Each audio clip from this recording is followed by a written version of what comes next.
Hello, my name is Kate, and I was told my place at the New Year's dinner was a folding chair in the hallway. Imagine standing there, holding the food you made, while everyone laughs inside, pretending you don't exist. 7 days later, the bank seized the house my grandmother left me, and suddenly I realized it wasn't just about being ignored. It was about control, manipulation, and the quiet destruction of everything I was supposed to inherit. How far would your family go to erase you? And what would you do if the only way to fight back was to outsmart them at their own game? The drive to my mother's house always feels longer than it is. The road curves through the Portland suburbs, lined with bare maple trees, Christmas lights still dangling even though the new year has already started. My hands tighten around the steering wheel, and for a moment, I think about turning around. But I don't. I've been doing that, showing up, smiling, pretending for too many years to stop now. When I park outside, the driveway is full. The laughter carries through the windows, muffled by the glass, but sharp enough to sting. I balance the casserole dish in my arms and walk up the icy path. The air smells of pine and something sweet. Callista's perfume, probably. She always wears too much. Mom opens the door before I can knock. Oh, Kate, you made it. Her smile doesn't reach her eyes. She glances at the dish I'm holding. You brought food? Homemade, I say quietly. Potato gratin, the one Dad likes. She nods but doesn't take it. Well, that's thoughtful.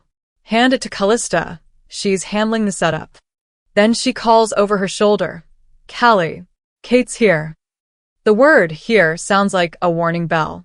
Callista floats into view wearing a shimmering gold dress, camera already in hand, light ring glowing behind her.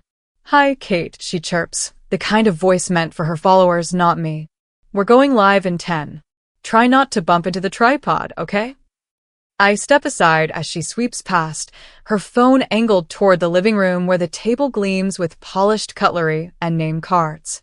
Every seat is arranged, color-coordinated napkins folded into little triangles. My casserole dish looks like it wandered in from a different world. Mom brushes past me and lowers her voice. You don't mind sitting near the hallway, do you? It gets stuffy in here. The hallway? Yes, I put a chair there. It'll be easier for everyone to move around. I follow her gaze and see it, a metal folding chair wedged beside the coat closet, facing halfway toward the dining room, but mostly toward the front door. My name isn't on it. My first instinct is to laugh. Maybe she's joking, but her expression doesn't waver. She's already moving toward the kitchen. Of course, I manage. My voice feels dry. The others start filtering in, Bryn with her husband, Callista arranging dishes like she's directing a commercial, and my brother Astria talking too loudly about his new real estate deal. They fill the room with the kind of energy that leaves no space for me. I place my casserole on the buffet and sit quietly on the folding chair. From here, I can see everyone, but no one can really see me. The ring light makes the whole dining area glow like a stage. Let's start the stream, Callista says. She holds her phone up high, the camera panning across smiling faces. Happy New Year from the Larkins family. The words echo down the hall. I'm just out of frame. I can hear the laughter, the clinking of glasses. I even catch snippets. Bryn made the pie. Callista decorated everything. Mom, you look radiant. No one says my name. I glance at the screen on her phone as she swings past. The reflection captures everyone at the table. My seat isn't visible. I exist only in sound, the faint scrape of my fork, the muted sound of a chair leg shifting. Kate, are you comfortable out there? Mom calls, voice sharp but cheerful. I force a smile. Perfectly. They laugh about something, Astria's new investment property, Callista's podcast episode about family harmony. The irony is so thick it's almost funny. I sip my water and try to swallow the lump in my throat. Then comes the small talk that cuts deepest. Some people just can't settle down, Bryn says. Always chasing something. Callista laughs. Freedom isn't a personality, it's a phase. Mom hums in agreement. Kate's always been independent. Maybe too much. The words fall heavy, like small stones dropped into a glass bowl. I sit there, pretending to look at the floor, pretending the sting doesn't reach me. The sound of plates becomes a rhythm. Fork, knife, glass, laughter. Over and over. I look at the casserole I made untouched, cooling fast. The scent of cheese and garlic fades beneath the perfume and roast beef. Astrio raises his glass. To family, they echo. I whisper it too, though no one hears. From upstairs, I catch a glimpse of Narina, my niece, leaning over the banister. Her small face peeks through the railing, curious, hesitant. I smile softly, and she lifts her hand in a small wave before someone calls her name and she disappears. The room feels smaller after that. My heartbeat sounds too loud. The light from the dining room spills across the hallway, catching on the silver edge of my folding chair. When the laughter swells again, I stand up. Slowly, carefully. No one notices. I leave my plate where it is and slip my coat from the closet. Outside, the cold air bites at my face. The sky is a deep blue-gray, the kind that smells like snow. I walk to my car, heels crunching against the frozen driveway.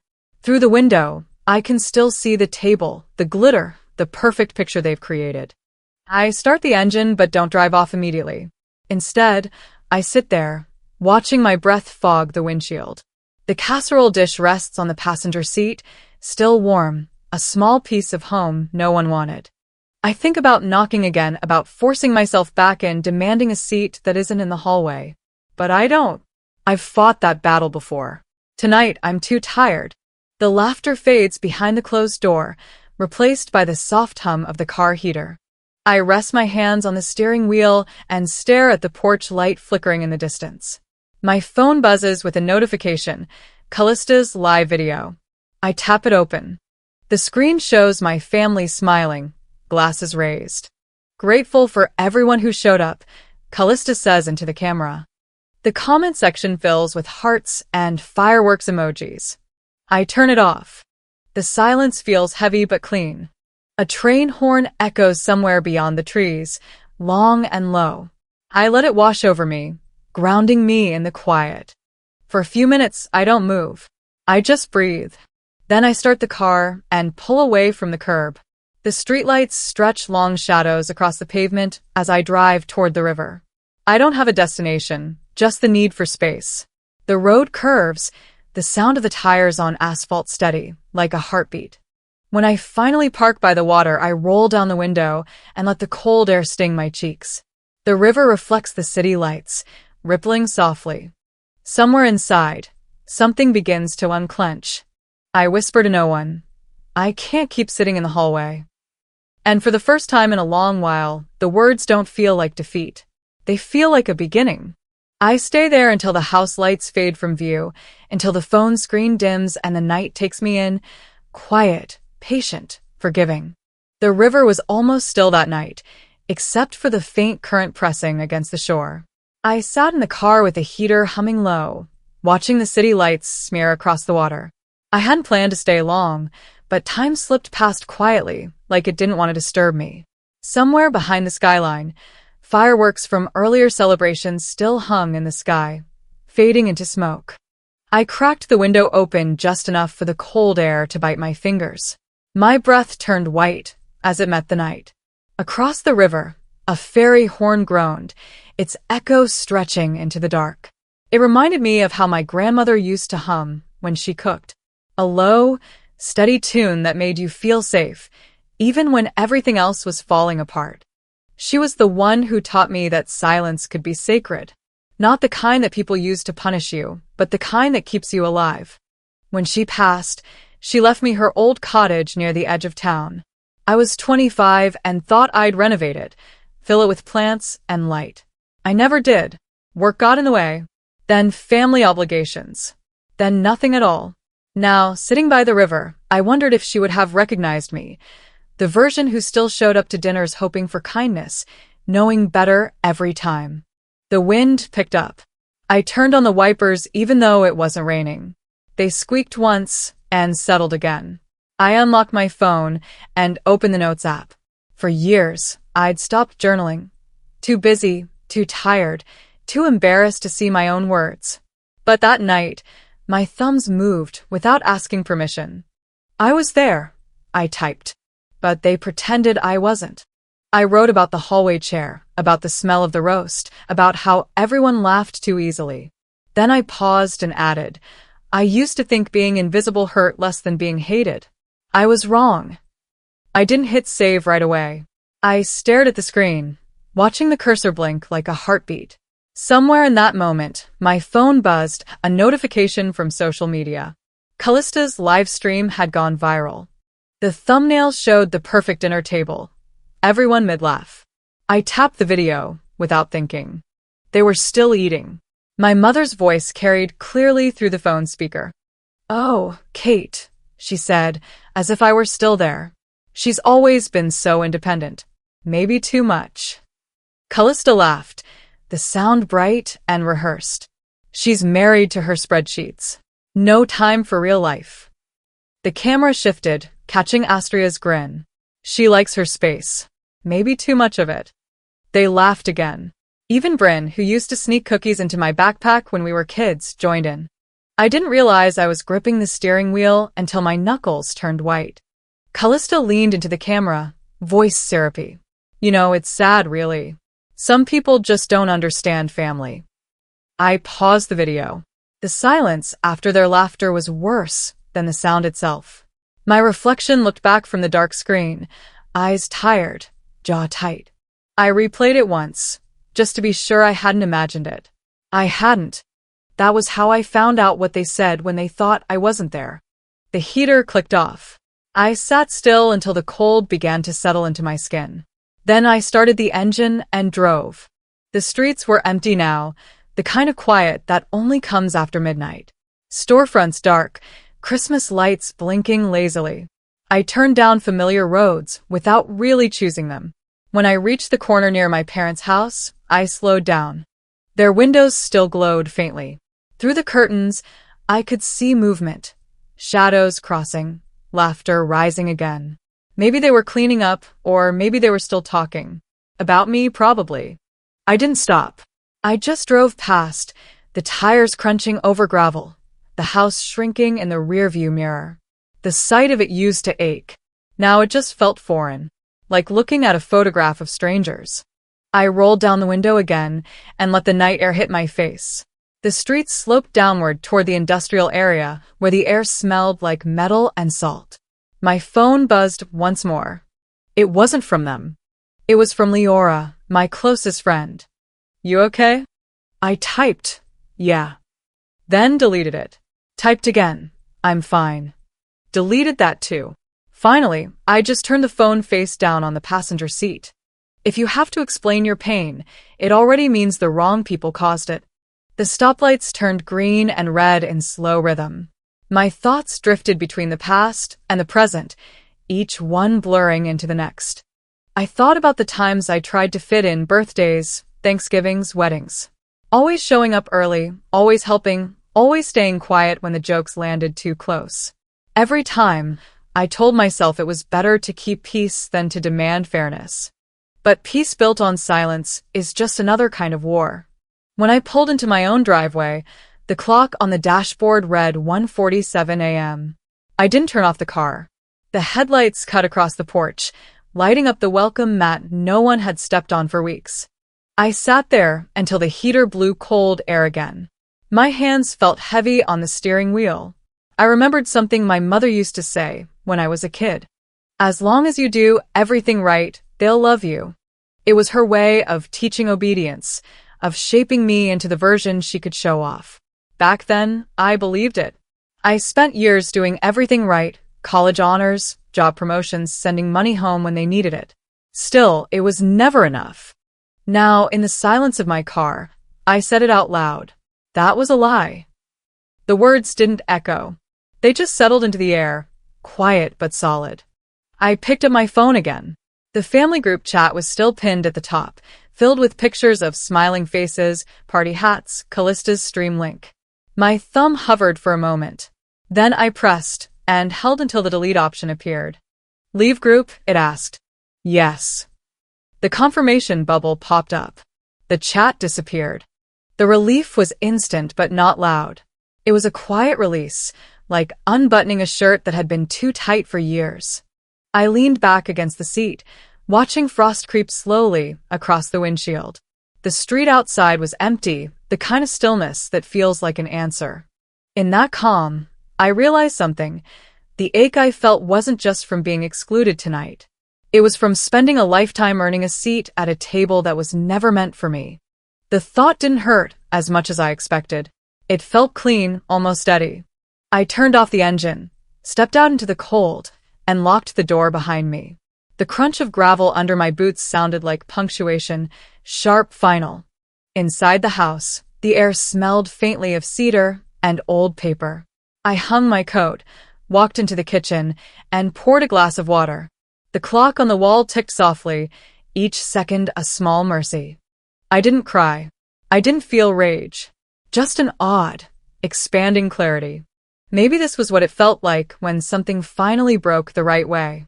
Before heading to bed, I reached for my phone once more. No missed calls. No new messages.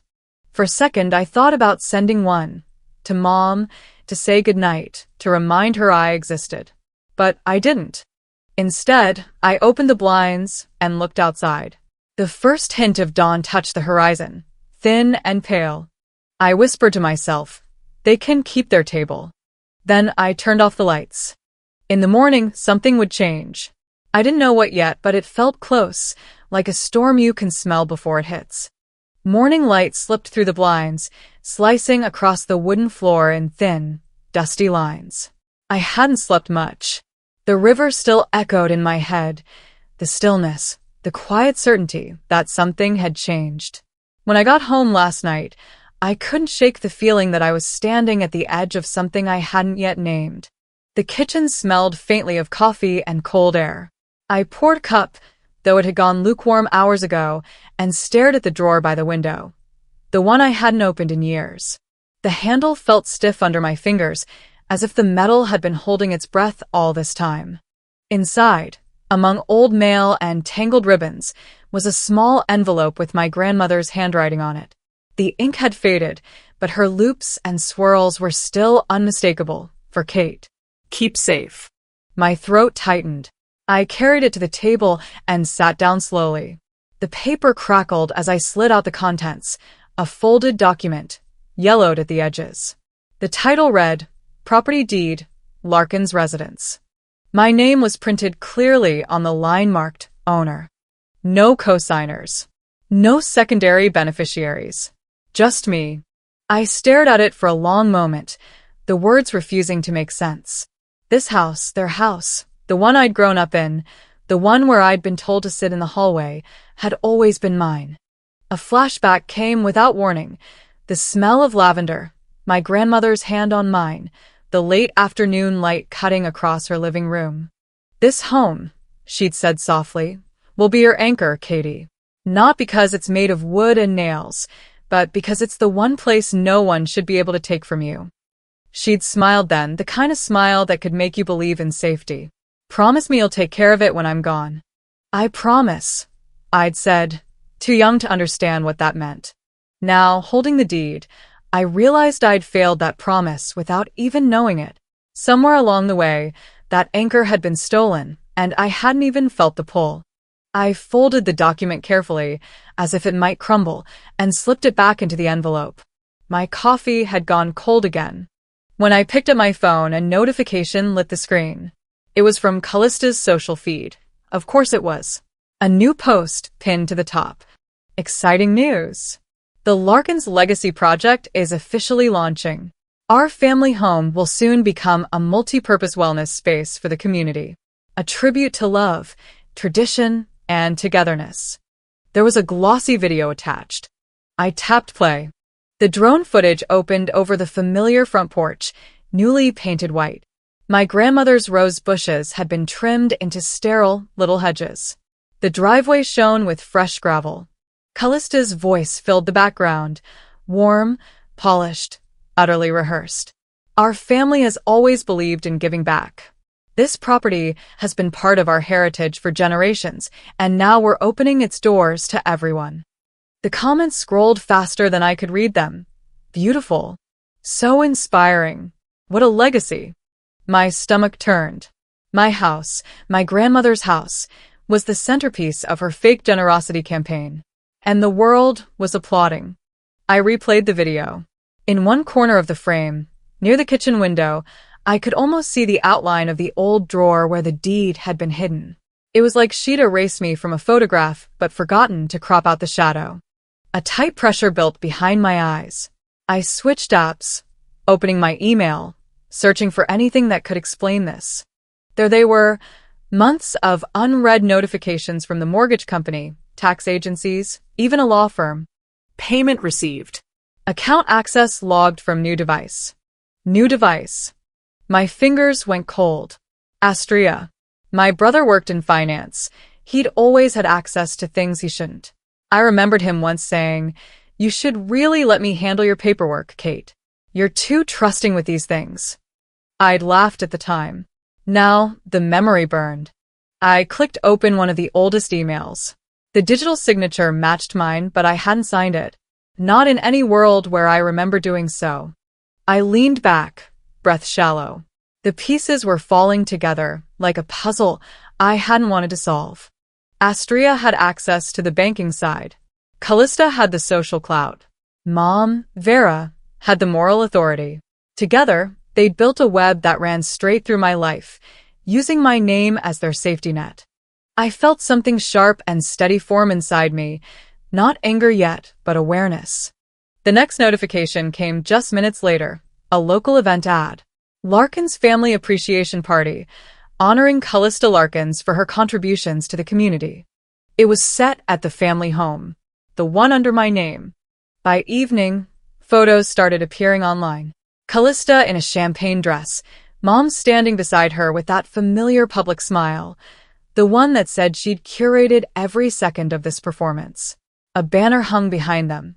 "Thank you, Callista, for keeping our legacy alive." There were guests, neighbors, old family friends, people I hadn't seen since high school. I recognized the dining set, the wallpaper. Even the dish on the center table looked familiar. It was my recipe, my casserole. The caption beneath one photo read, "A meal inspired by our family's traditions." Traditions, I thought bitterly. There's now, apparently. The local paper's social account posted a short interview clip. Vera stood in the yard, microphone held near her mouth, voice calm and composed. "This home has always represented who we are, our unity, our purpose. And Callista's vision is a reminder that family means building something that lasts." Something that lasts. I turned off the screen. My hands were shaking. The sound of rain began to tap against the windows, steady, relentless. I walked to the desk and pulled out a legal pad, the one I used for work back when I still believed structure could protect me. I tore off the top sheet, old notes, irrelevant now, and wrote at the top in block letters. Timeline. Below it, I started listing everything I knew. Dates.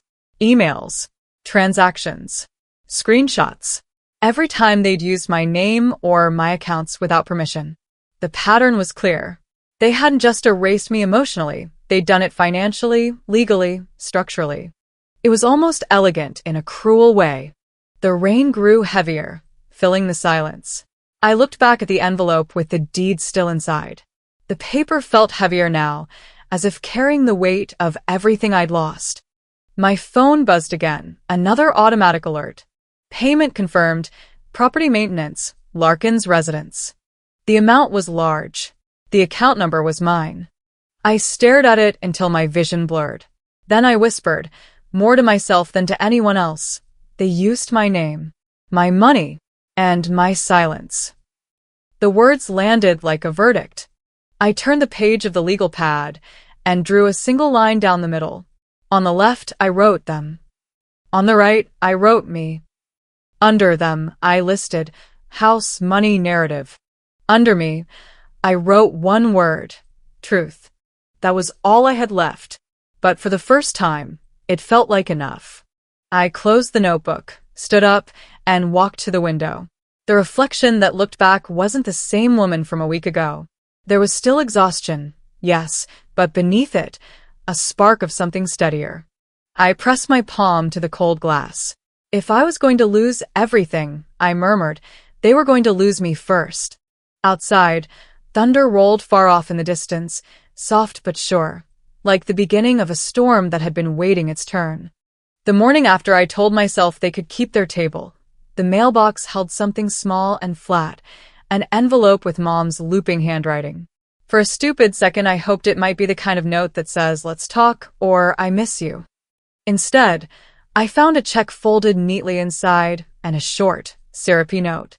"Dear Kate," it began, and my stomach tightened before I finished the line. "Thank you for everything you've done for the house. Your help has meant so much. Please accept this token for all you've given. Love, Mom." The check amount was generous enough to sting, $1,000. The memo line, "For all your help with the house." My name sat on the top as the recipient, like a small, taxable consolation prize. I held the paper over the sink and listened to the faucet drip.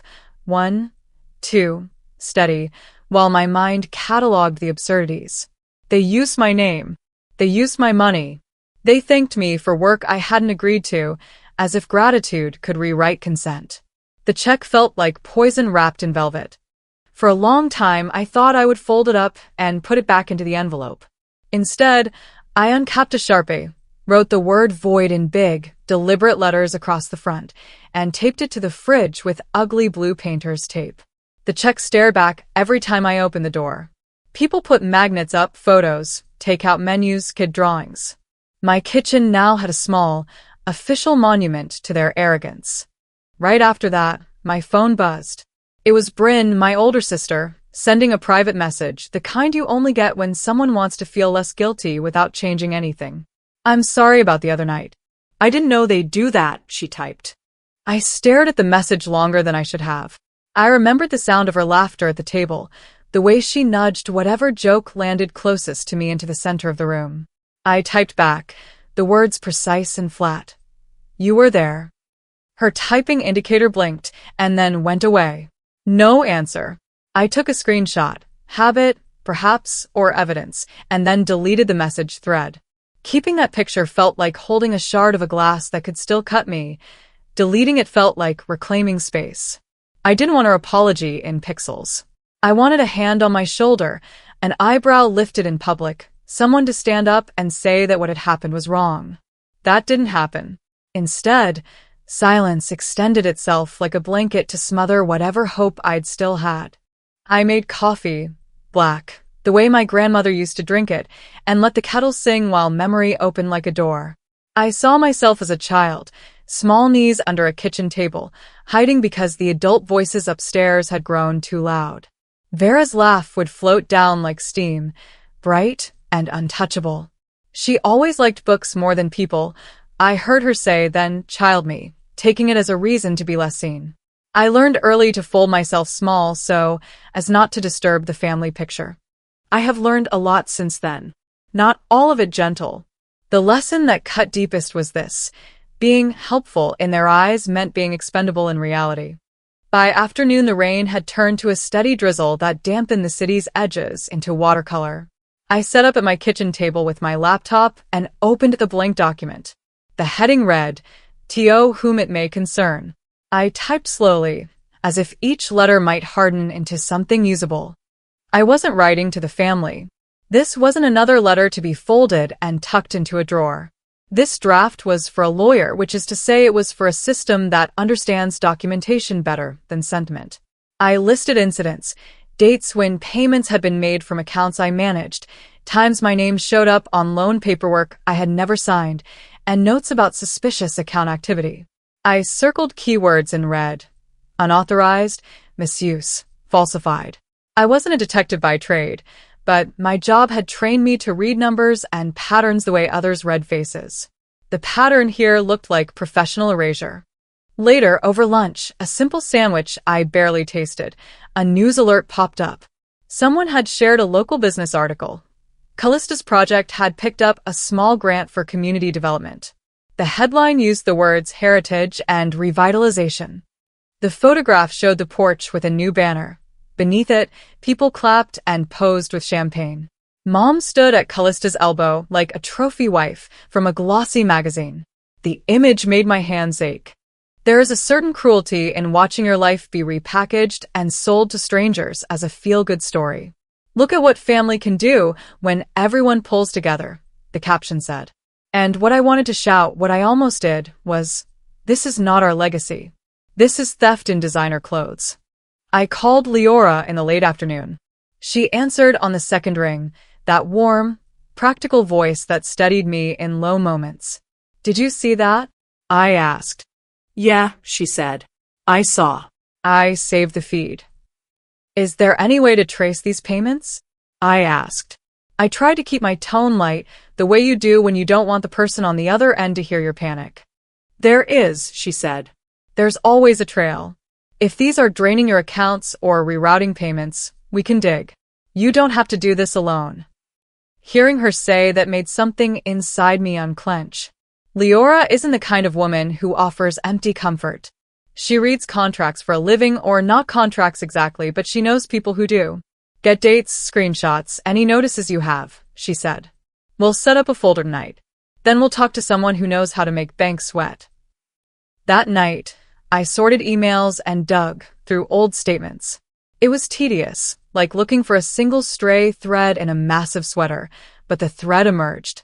There were payment notifications I hadn't authorized, changes in account access logged by IP addresses I didn't recognize, and several instances of my contact information being updated without my consent. It read like a script for someone else to act in, and somehow my handwriting was on its pages. At some point, the cheap kitchen clock ticked past midnight. Outside, the rain softened. I stood by the sink and finally opened the envelope with a check taped to the fridge. Looking at void scrawled across the front felt righteous and ridiculous at once. It was a symbol. It was also a statement. I slid the envelope into a folder labeled evidence and locked it in my desk. Symbols matter, but so do receipts. I slept badly. When dawn came, I didn't check social feeds. I brewed coffee, dressed in a sweater that had nothing to prove, and wrote a brief note, businesslike, clear, on a new sheet. To whom it may concern. This letter serves to notify that I am documenting a series of unauthorized transactions and possible misuse of my property and financial accounts. I request copies of all mortgage, escrow, and account changes made in the last 18 months for the property, known as Larkin's residence. Please verify any signatures purportedly bearing my name. I signed it, dated it, and scanned it into a secure folder. The doc had the crispness of someone who knows how to make an institution respond. They understand written requests, especially those that begin the paper trail of an official complaint. Before sending it, I called the bank's fraud line and listened to the automated menu as numbers clicked past.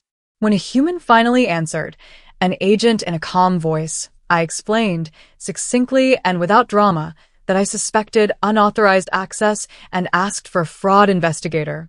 They assigned a case number and promised an email.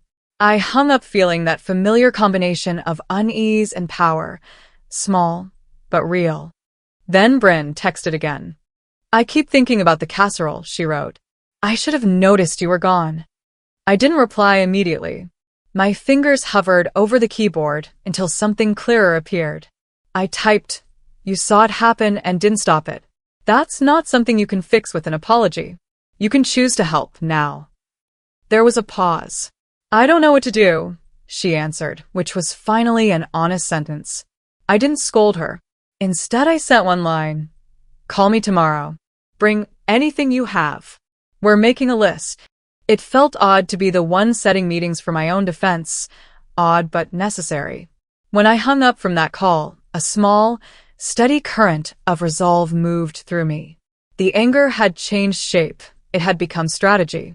That evening, I taped the check more firmly to the refrigerator and stood back. The word void seemed less like an insult now and more like a boundary. Their gratitude had a price tag, and I refused to accept it. If silence was a weapon, I had sharpened mine long enough. By the time dawn stretched over the rooftops, I had already decided what to do. My coffee sat cold beside a folder stuffed with documents, printouts, and handwritten notes. The decision wasn't sudden. It was the result of too many nights lying awake, listening to my own thoughts organize themselves into sentences that felt like final words. If silence was my weapon, today I would use it cleanly. I left the house around 9 a.m., carrying a plain white envelope and my old house key. The key felt heavier than it should, though maybe that was just everything attached to it, the weight of pretending to belong somewhere that had long since stopped being home. The street leading to my mother's house was quiet. The frost on the lawns glittered, the kind of morning that might have been beautiful if it didn't hurt to look at. I parked a block away, walked the rest of the distance, and stood by the mailbox for a long minute before sliding the envelope inside. The metal clicked shut, sealing away every apology I'd never gotten and no longer wanted. Inside that envelope was a single letter typed on plain paper. Effective immediately, I relinquish any participation, obligation, or financial association with the property located at Larkin's residence. I will not assume responsibility for any past or future actions taken in my name without consent. This serves as formal notice to all parties involved. No anger, no emotion, just precision. I signed it with a steady hand, dated it, and included my house key taped to the bottom. It was my way of saying, "You're on your own now." As I turned to leave, a breeze rustled the bare trees lining the street. For a split second, I imagined my grandmother standing on the porch again, apron tied around her waist, waving me inside. The image faded as quickly as it came. The house looked smaller now, stripped of warmth, a shell wearing its old bones. By the time I reached home, I felt lighter, not happy, but hollow in a way that meant space was finally opening for something new. That afternoon, my phone buzzed. Mom had found the letter. Her text read, "Got your note. That was unnecessary, honey. We were just trying to handle things responsibly. You've always been too sensitive about ownership. Call me when you calm down." I didn't answer. 10 minutes later, another notification popped up. "Callista." "Of course." "So you're serious?" she wrote. I stared at the words, then typed back, "I was serious the day you erased my name." 3 dots blinked for a while, then disappeared. She didn't reply. I went for a walk to steady myself, cutting through the park near the Willamette River. The air was sharp enough to bite, but it cleared my head. Somewhere between the water and the sound of traffic, I realized I wasn't just reacting anymore. I was planning. When I got home, I found a new message waiting in my inbox. The sender's name made me blink twice. Narina Holt. My niece. Her subject line was just one word. Proof. My pulse jumped as I opened the message. Inside was a short note and a PDF attachment. "Hi, Aunt Kate," it read. "I don't think this is right. I took pictures of these papers from Grandma's office. They said not to tell anyone. Please be careful." The file loaded slowly, my heart keeping pace with the progress bar. When it finally opened, I felt the air leave my chest. It was a scanned copy of a refinancing document, one I'd never signed. The signature line bore my name in handwriting that almost looked like mine, but wasn't. Callista's handwriting had always been careful, practiced. The notary stamp was smudged, the date recent. Another page listed Astria as the authorized agent for financial coordination. The legal jargon blurred as I read, but the meaning was clear enough. They had borrowed money against the property in my name.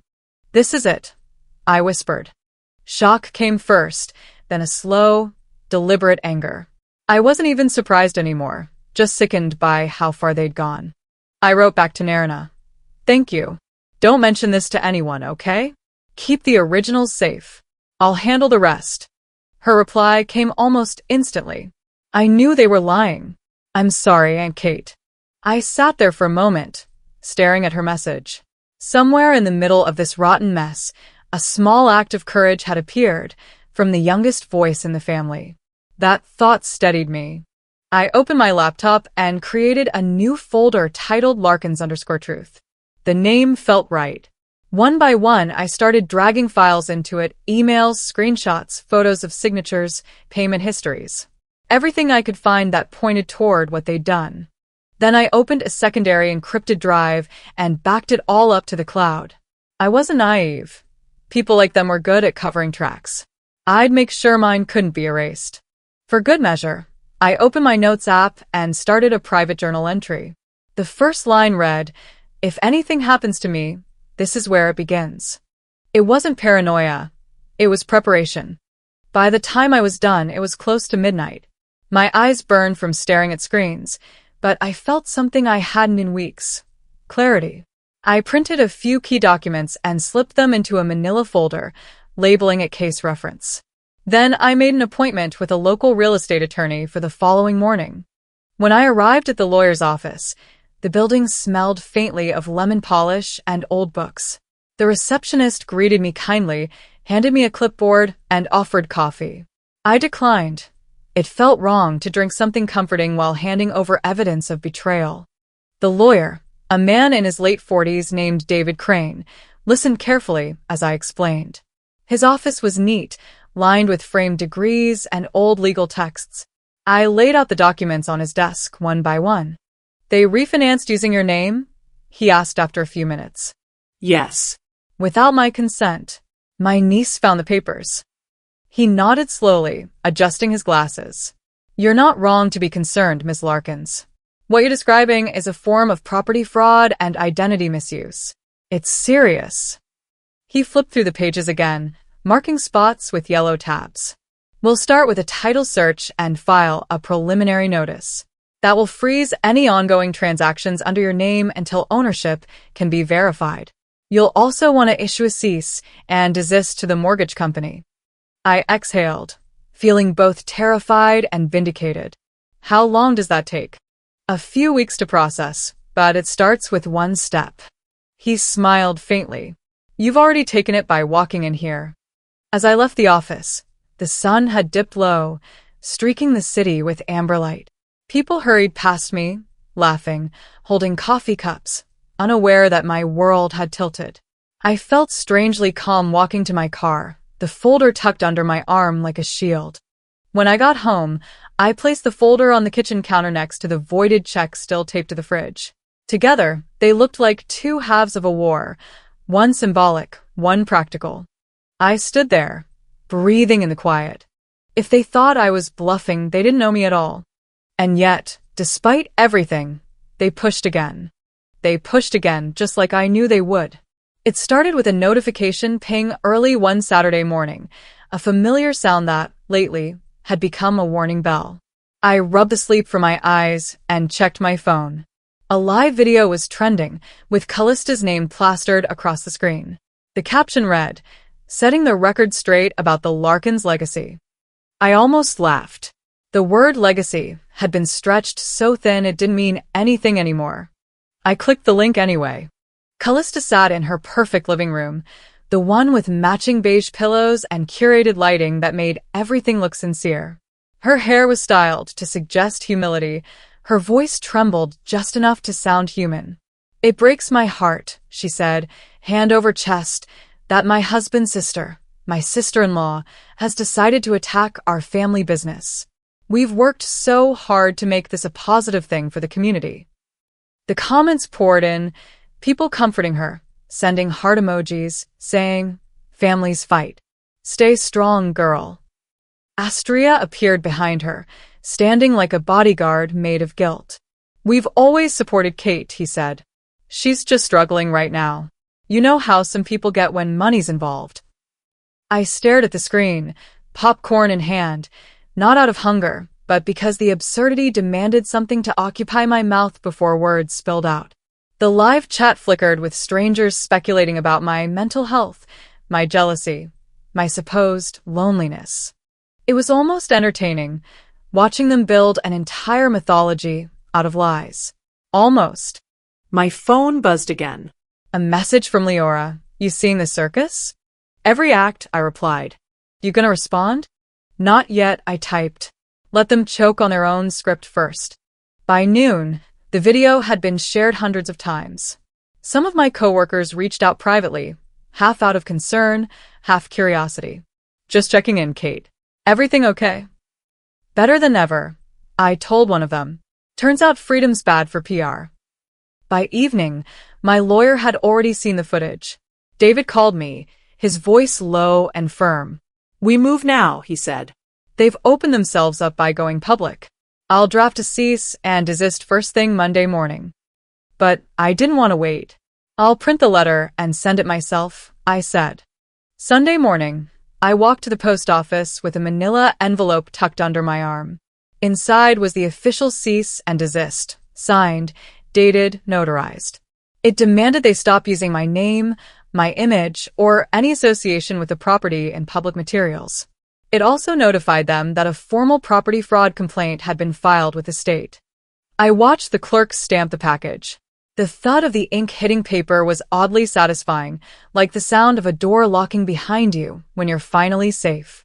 That same day, Callisto went silent online. For the first time since all of this began, her feed didn't update. No new photos, no videos, no hashtags about family or community. Just stillness. It lasted 24 hours. Then she broke it with an announcement. Join us this weekend for our Larkin's Legacy Charity Gala. A night to remember, hosted at the historic Larkin's residence. My house. Again. I almost admired her audacity. Almost. I didn't text, didn't call. I simply logged in, created a private burner account, and watched. The event page showed smiling faces, RSVP lists, donation links. It was theater again, Callista in the spotlight, Astria playing the role of dutiful husband, Mom in the background smiling as if nothing had ever gone wrong. This time, though, I recorded everything. Every screenshot, every live clip, every photo that showed the property's address in the corner. I filed them neatly into my Larkins_truth folder, under a new subfolder titled Charity Fraud. That night, I tweeted from my personal account for the first time in months. Just one line. They told the world I was quiet. Let's change the narrative. I didn't expect it to spread, but it did. By morning, thousands of people had liked it, hundreds had shared it. Strangers began digging. They found inconsistencies in Callista's story, old photos where details didn't match, even property records that confirmed the house was still legally mine. For once, the internet worked in my favor. The following Tuesday, I received a call from the mortgage company. The woman on the other end sounded cautious. Ms. Larkins? We're reviewing your ownership records. There seem to be 2 conflicting files attached to your account. I leaned back in my chair, pen tapping against the desk. 2 files. Yes. One lists you as the sole owner. The other, more recent, shows shared access with Mr. Astria Larkins. We just wanted to confirm the accuracy before proceeding. I smiled, though she couldn't see it. That second one's fraud. Don't process anything until you receive documentation from my attorney. She hesitated. Understood. We'll escalate it to our legal department immediately. By the time I hung up, I could almost feel the gears of the system turning, not quickly, but decisively. I printed the call summary for my records and emailed David a copy. 2 hours later, he called back. The state investigators accepted your complaint. They're opening an inquiry. A rush of vindication swept through me. Good, I said simply. Let's make sure they can't hide behind charity banners anymore. That evening, my phone rang again. Unknown number, but I knew that voice before she even said hello. Kate, it's your mother. I almost didn't answer, but curiosity won. What do you want, Vera? Her sigh carried years of self-importance. Can't we just talk like a family? This has gone too far. You're making us look bad. I let the silence stretch long enough for her discomfort to grow. Then I said, evenly, we were never a family, Mom. We were an audience for your lies. Her tone sharpened. You've always been dramatic. Then consider this my final act. I ended the call. No anger, no shaking hands, just a strange calm, like stepping out of a storm to find the air finally still. Afterward, I opened a new file on my laptop titled Witness List. I began typing names. The notary, the mortgage clerk, the neighbors who'd attended the parties, the donors listed on the charity page. Every person who'd helped paint the illusion of unity would soon have to answer for it. Outside, the wind picked up, carrying leaves across the pavement like whispers. My phone buzzed again, this time a text from Narina. Aunt Kate, Mom and Dad are panicking. They said lawyers called. Are you okay? Better than okay, I replied. For once, they're the ones explaining themselves. I leaned back, looked at the folder on my screen. Dozens of files now neatly organized, and allowed myself a small, quiet smile. They had started a war. I sent them a calendar. The morning light filtered through the blinds, casting long lines across the hardwood floor. I had placed the calendar on the kitchen counter the night before, the one I sent to Callista and Astria, each page marked with my deadlines, my legal filings, and reminders of the truths they could no longer ignore. It felt oddly satisfying to see it there, tangible proof that I wasn't bluffing. The war had begun, and this time, I wasn't retreating. I poured myself a cup of coffee, savoring the warmth that contrasted sharply with a chill still lingering from the previous day's battles. The courthouse loomed in my mind, every step I had taken up to this point now converging into a singular purpose. By mid-morning, I was dressed sharply, navy blazer tailored perfectly to my frame, hair pulled back to reveal my eyes that had learned to see everything clearly. The folder in my hand, marked Larkin's Confidential, felt heavier than it should, but it contained the armor I needed: recordings, emails, notarized documents, screenshots, and my notes meticulously compiled. I drove through the familiar streets of Portland, the overcast sky reflecting my mood. Each stoplight felt like a countdown to justice. People passed, unaware of the internal war I carried, while I rehearsed my words silently, ensuring that every syllable would convey strength and clarity. By the time I reached the courthouse, the air felt charged, the kind of electricity that precedes storms and revelations alike. Walking into the courtroom, I caught sight of Vera and Callista sitting opposite me. Their expressions were carefully curated to mask worry, but subtle signs betrayed them: a clenched jaw, a rapid blink, a hand that refused to stay still. Their attorney sat beside them, trying to maintain authority, but his nervous glances at me betrayed the cracks forming in their story. The room smelled faintly of polished wood and old paper, a mundane scent undercut by the tension thrumming in the air. I set my folder on the table, fingers brushing over the edge to center myself. The court reporter glanced up, and the judge nodded to proceed. I took a deep breath and played the first audio file from my folder. Vera's voice came through clearly. She won't fight us. She never does. Callista's response was chillingly casual. It's not like the house was hers anyway, even if her name's on the deed. Gasps echoed through the room, soft yet audible. People shifted in their seats. The court reporter asked for a repeat, and I played it again without flinching, maintaining my composure as though my calmness was itself a statement. Every eye in the room turned to the two women who had underestimated me for far too long. Callista's confident facade faltered. Her lips pressed into a thin line. Astria's posture stiffened. The dam of their lies had broken, and the flood of truth was undeniable. I felt a spark of satisfaction but kept it contained. This wasn't a victory yet, only the beginning of exposure. Later that afternoon, Callista attempted another maneuver. She had somehow circulated a post on a local community board, insinuating that my recent actions were the result of emotional instability. She hoped to sway public opinion, to turn neighbors against me. Instead, the post backfired. Women who had known me for years rallied immediately, flooding the comments with support. Narina, my niece, shared a message. Truth doesn't need backup, but Kate's got an army. The tide was turning, and I felt a rare warmth, a reassurance that I wasn't alone. I typed a brief response under Narina's encouragement, letting the message resonate without fanfare. The courtroom might have been a stage for legal confrontation, but here, in the quiet ripple of public support, I felt the embers of empowerment. Later, in a private mediation room, Vera's walls crumbled. Her voice shook as she confessed through tears, "I just didn't want to lose all of them." I looked at her steadily, the folder of evidence resting beside me like a sentinel. "So you sold me instead," I said softly but firmly. Silence stretched between us. For the first time, She couldn't conjure a defense. The words settled like stones in the room, heavy and undeniable. Outside, the courthouse steps were slick with rain. I paused for a moment, looking at the water pooling around the columns. The reflections of the city lights shimmered like fragmented promises. I imagined Callista and Astria in their offices, reading transcripts, reviewing evidence, and realizing that the narrative they had meticulously constructed was collapsing. By mid-evening, the bank had stepped in.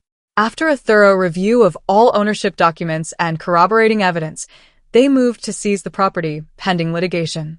I walked slowly past the house, noting the darkened windows and the silence that had replaced the prior festivity.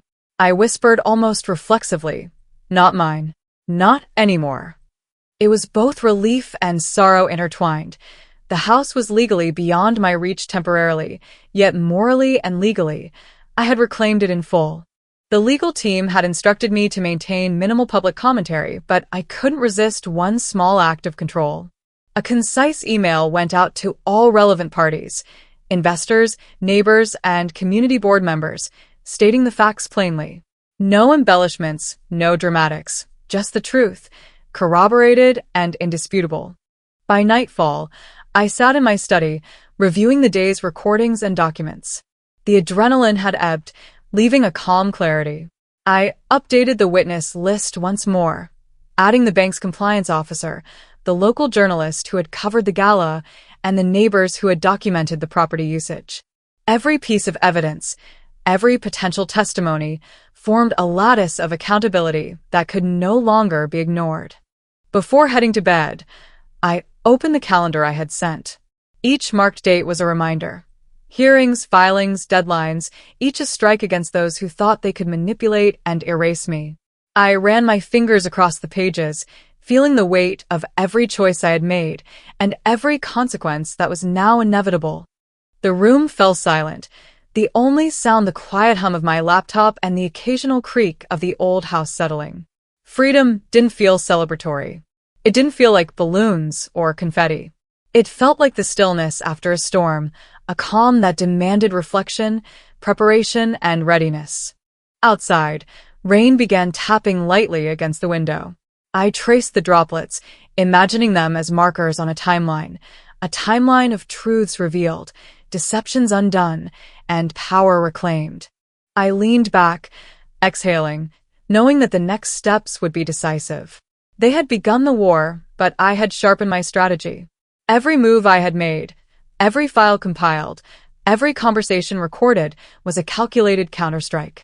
And though the night was quiet, I knew the morning would not be. The dawn broke with a pale gray light filtering through the coastal pines surrounding my new home. I sipped my tea slowly, the ceramic warmth grounding me as I glanced out over the mist-laden cliffs. The sound of waves crashing softly against the rocks below filled the quiet morning, a sharp contrast to the chaos that had dominated my life for months. I placed my mug down, feeling the steam dissipate as my phone buzzed, a brief text from my lawyer updating me on the morning's proceedings. "They went in angry. That always helps us," it read. I smiled faintly, savoring the irony. They had spent so long trying to control, manipulate, and erase me, and yet, anger had only made their downfall more certain. The drive to the courthouse earlier that day had been deliberate, reflective. Each turn through the familiar streets of Portland felt heavy with memory. The New Year's dinners where laughter excluded me, the whispered jokes at my expense, the countless times my efforts were minimized or stolen outright. Yet today, I wasn't carrying resentment for the sake of bitterness. I was armed with facts, legal documentation, and the unshakable knowledge of my rights. Every file meticulously organized, every recorded conversation cataloged, was a building block for the justice I sought. As I approached the courthouse, the brisk air mingled with the scent of salt from the nearby river, reminding me that life moves in cycles, tides that rise, storms that break, and finally, calm that follows. I entered the building with quiet determination, the echoes of my footsteps filling the cavernous hallways. The clerk's glance lingered on my folder, marked Larkins, Confidential, and I allowed myself a fleeting smirk. Today, that folder was more than papers. It was the embodiment of years of truth and resilience. Once seated in the courtroom, I reviewed the case notes, ensuring every argument, every counter, every piece of evidence was clearly in place. The judge arrived promptly, her gaze sharp, commanding the room to attention. Callista sat across from me, her expression forced, the tension radiating in the subtle tremor of her hands. Vera, once so formidable in her manipulations, now appeared fragile, her shoulders slumped in apprehension. Astria's usual arrogance faltered as he readjusted his tie nervously, knowing that this time, deceit would not save him. The proceeding began with the reading of Callista's countersuit. My stomach remained steady. There was no fear, only focus. Each claim she made, that I had acted out of malice, that I had disrupted the family legacy, was met with calm and precise rebuttals by my attorney. Then, I leaned forward, pressing play on the audio recording that had become my trump card. Vera's voice was clear. She won't fight us. She never does. Callista's response echoed mockingly. It's not like the house was hers anyway, even if her name's on the deed. The courtroom held its breath. Murmurs rippled through the gallery. The audio played again at the judge's request, and the weight of truth pressed down on those who had tried to manipulate and erase me. I remained still, letting the words speak louder than any argument could. The shock on their faces, the fleeting panic behind Callista's eyes, it was a vindication in itself. The judge's voice cut through the tension. Callista Larkin's countersuit is dismissed in full. Abuse of power, falsification of documents, and malicious intent are evident.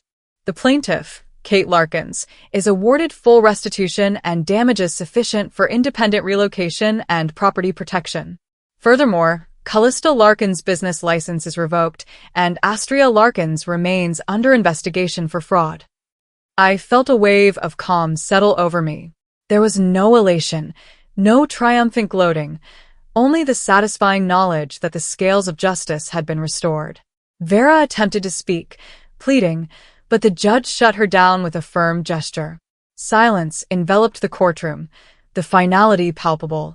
Exiting the courthouse, the city seemed quieter, somehow more honest. News crews lingered, capturing snippets of the ruling, but I kept my distance, focusing instead on the rhythm of my own breathing. My lawyer had briefed me that the headline would be unavoidable: businesswoman fined in family fraud scandal. I imagined the shock on the faces of neighbors, colleagues, and distant relatives who had doubted me, the subtle shifts in perception already taking hold. Friends reached out, messages brimming with congratulations and acknowledgement of my perseverance. I smiled at the texts, but I didn't respond. The smile was enough, a silent nod to the satisfaction of having done what was right. Later, I returned to the empty courtroom for a moment of reflection. Sitting in the chair where Vera had once commanded the room, I traced the polished wood with my fingertips. The echoes of past arguments, whispers, and lies felt almost tangible beneath my touch.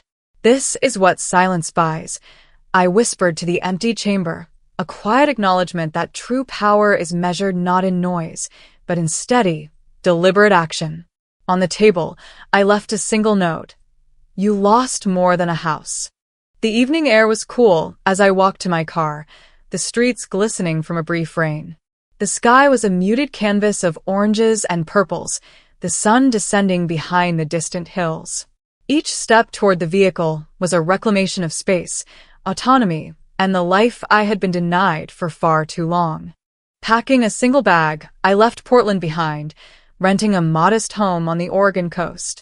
The air was crisp, the trees tall and unwavering, and for the first time in years, I felt that quiet pulse of freedom. I spent my days building furniture, organizing my space, and rediscovering the rhythm of daily life untouched by manipulation or deceit. The simplest acts, hammering a nail, arranging a shelf, painting a wall, became exercises in restoration, reclaiming control over my own environment. A postcard arrived one afternoon from Narina. Thank you for showing me what strong looks like. I held it between my fingers, reading it several times. It was a small gesture, yet it carried immense weight. In it, I saw the echo of all I had endured and the lessons I had silently imparted: resilience, clarity, and the courage to confront wrongs without compromising integrity. Nightfall came, and I sat by the window with a blanket around my shoulders, listening to the distant surf. The sense of calm was profound, yet tempered by reflection. I thought of the house, the courtroom, the lies, and the battles. I thought of the calendar I had sent, the letters, the legal documents, and the evidence, all instruments in the orchestration of justice. I had one not because I sought vengeance, but because I insisted on truth. The consequences had landed. Callista faced legal and social repercussions. Vera was confronted with her moral failures, and Astria's influence had been checked. The scales, for now, had balanced, yet the memory of what had been taken from me lingered, a subtle undercurrent in the quiet of my new life. I closed my eyes, listening to the rhythmic crash of the waves, letting the silence wrap around me like a protective cloak. There was a profound satisfaction in knowing that the house, the inheritance, the manipulations, none of them could touch this life I was building. Freedom didn't come with fanfare or celebration. It arrived as a quiet, deliberate peace, unassailable and hard-earned. I placed the postcard from Narina on the mantel, alongside the calendar I had sent, a reminder of the past battles and the strength it had demanded. Each item in my new home told a story of endurance, intelligence, and moral clarity. I could finally breathe without the weight of deceit pressing down. And though the chapter of confrontation had closed, I knew that life would continue to test boundaries, to present choices, to demand integrity. Yet I felt ready, stronger than ever, grounded in truth and fortified by the certainty that no one could reclaim what I had claimed for myself: dignity, autonomy, and the life that could not be repossessed. The first light of dawn seeped softly through the sheer curtains of my coastal cottage, brushing against the wooden floor in golden streaks. The waves below whispered a constant, soothing rhythm, and for the first time in months, the early morning felt mine entirely. I dressed quickly in a light sweater and jeans, lacing up my sneakers for the routine I had begun: morning walks along the rugged cliffs, a ritual I adopted to start reclaiming a sense of normalcy.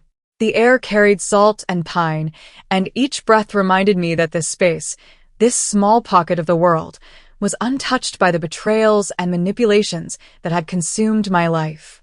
I took the path that led to the bluff overlooking the water, my journal tucked under my arm. With each step, I traced memories of the past, allowing them to exist without dominance over my present.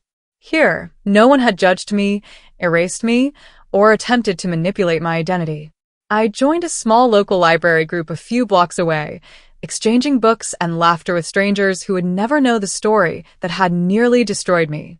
In their anonymity, I found freedom, a joy that had been absent for far too long.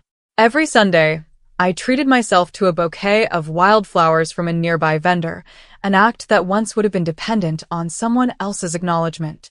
Now I chose them, arranged them in a vase, and let their fragrance remind me that I deserved small pleasures, simply for being myself. One afternoon, an unexpected email arrived. Vera's name flashed on the sender line. No subject entered, just the weight of someone attempting to reach across the void that had been created between us. The message rambled with half apologies, explanations, and excuses, phrases like, "I didn't know," and "we all made mistakes," scattering across the screen. I read carefully, my eyes absorbing the words, but my fingers refusing to respond. Archiving it, I whispered softly to myself, "Not every door needs to be slammed. Some just don't get reopened." It wasn't anger that guided me, but a graceful refusal to allow old wounds to dictate my new life.